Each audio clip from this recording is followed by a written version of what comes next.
મોત થયું છે બેન? એ મારો પ્રશ્ન નથી શેનાથી થયું છે, પણ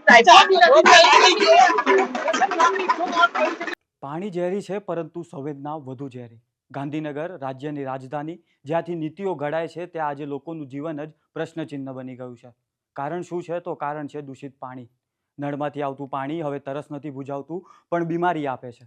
તાવ, ઉલટી, ઝાડા, બાળકો અને વૃદ્ધો હોસ્પિટલમાં ખાટલાઓ પર છે. કેટલાક ઘરોમાં તો ચૂલો ઠંડો, કારણ કે પરિવારના સભ્યો હવે ઘરે નથી.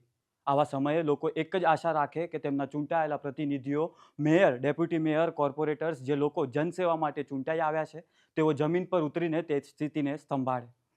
એવી અપેક્ષા સ્વાભાવિક છે, પણ હકીકત કંઈક અલગ જ નીકળી. નમસ્કાર, તમે જોઈ રહ્યા છો જમાવટ અને હું છું આપની સાથે દીપ રાવલ.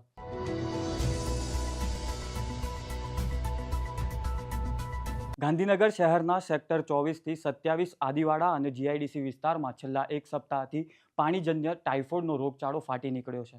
રોગચાળાની ગંભીરતાનો અંદાજ એ વાત પરથી લગાવી શકાય છે કે આજે એક જ દિવસમાં વધુ 20 બાળક દર્દીઓને સિવિલ હોસ્પિટલમાં દાખલ કરવામાં આવ્યા છે. ટાઇફોઇડગ્રસ્ત આદિવાડી વિસ્તારની એક બાળકીનું આજે સવારે સારવાર દરમિયાન શંકાસ્પદ મોત નીપજ્યું છે અને કહેવામાં આવી રહ્યું છે કે આ મૃતક બાળકીનો ભાઈ પણ ટાઇફોઇડની સારવાર હેઠળ છે. સિવિલમાં અત્યારે કુલ 158 દર્દીઓ સારવાર લઈ રહ્યા છે, જેમાંથી 50 દર્દીઓ ટાઇફોઇડ પોઝિટિવ છે અને અન્ય 2 બાળકોના હાલત અત્યંત ગંભીર હોવાનું જાણવા મળ્યું છે. ગાંધીનગર મહાનગરપાલિકાની કચેરીમાં પહોંચીને કોંગ્રેસના કાર્યકરોએ આજે હોબાળો મચાવ્યો હતો. ગાંધીનગરમાં આવતા દૂષિત પાણીના કારણે કોંગ્રેસ કાર્યકરોએ મનપાની કચેરી પહોંચ્યા હતા અને દૂષિત પાણીથી બીમાર જનતા હોવા છતાં મનપાના કર્મચારીઓ ક્રિકેટ રમવા વ્યસ્ત હોવાના આક્ષેપો કરતા હોબાળો મચાવ્યો હતો. કોંગ્રેસના કાર્યકરોએ માટલાની અંદર દૂષિત પાણી ભરીને માટલા ફોડીને વિરોધ પ્રદર્શન કર્યું હતું અને ઉગ્ર સૂત્રોચ્ચાર કર્યા હતા. આ બધા વચ્ચે શહેરના મેયર, ડેપ્યુટી મેયર અને કેટલાક કોર્પોરેટર્સ ભાવનગરમાં ક્રિકેટ રમવા પહોંચ્યા. હા, ક્રિકેટ એટલે કે બેટ બોલ, જાણે શહેરમાં બધું સરસ ચાલી રહ્યું હોય. આ દ્રશ્ય માત્ર બેદરકારી નથી, આ સંવેદનાની હત્યા છે. જ્યારે એક બાળકનું મોત થયું ત્યારે એક પત્રકારે તેમને સવાલ કર્યો, બાળકીનું મોત કેવી રીતે થયું? ત્યારે મેયર મીરા પટેલનો જવાબ હતો, એ મારો પ્રશ્ન નથી, તમે જ સાંભળો. શેનાથી મોત થયું છે બેન?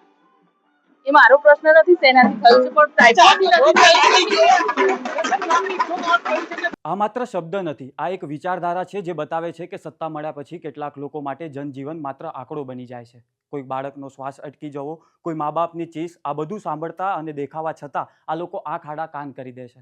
એક તરફ હોસ્પિટલમાં માતા પોતાના બાળક માટે રડી રહી છે, બીજી તરફ સત્તાધારીઓ ક્રિકેટના મેદાનમાં તાળીઓ વગાડી રહ્યા છે.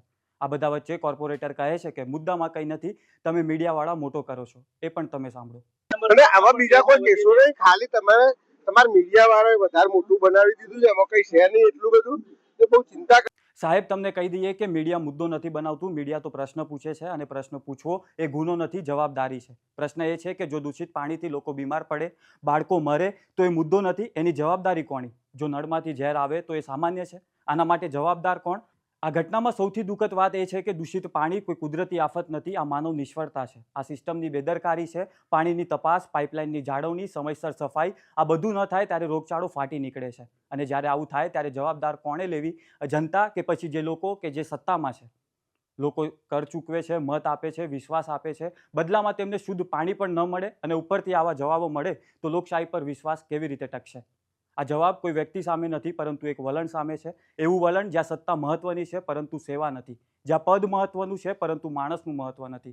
આ બધા વચ્ચે JNN વાઘેલા, જેઓ ગાંધીનગર મ્યુનિસિપલ કોર્પોરેશનના કમિશનર છે, તેમની પ્રતિક્રિયા પણ સામે આવી છે, તે સાંભળીએ.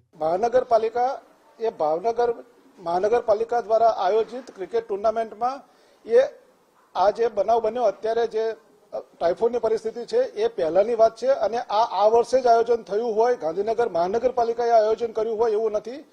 સમગ્ર ગુજરાત રાજ્યના જૂના જે 8 મહાનગરપાલિકા હતા એની ક્રિકેટની આંતર સ્પર્ધા થાય છે અને એમાં દર વર્ષે પાર્ટિસિપેટ કરે છે. આ વર્ષ પૂરતું એ આયોજન થયું હોય ને આ વર્ષ પૂરતો ગાંધીનગર મહાનગરપાલિકાએ ભાગ લીધો હોય એવી કોઈ બાબતમાં તથ્ય નથી. અધિકારીઓની ટીમ હશે, તમે જે પરિસ્થિતિ જે સંજોગોમાં ડેવલપ થશે એ પ્રમાણે નિર્ણય કરશું. અહીંયા જો તંત્ર જે છે 11 કે 12 માણસો ગયા હોય એના ઉપરથી આખી તંત્ર ઠપ થઈ જાય એવું નથી.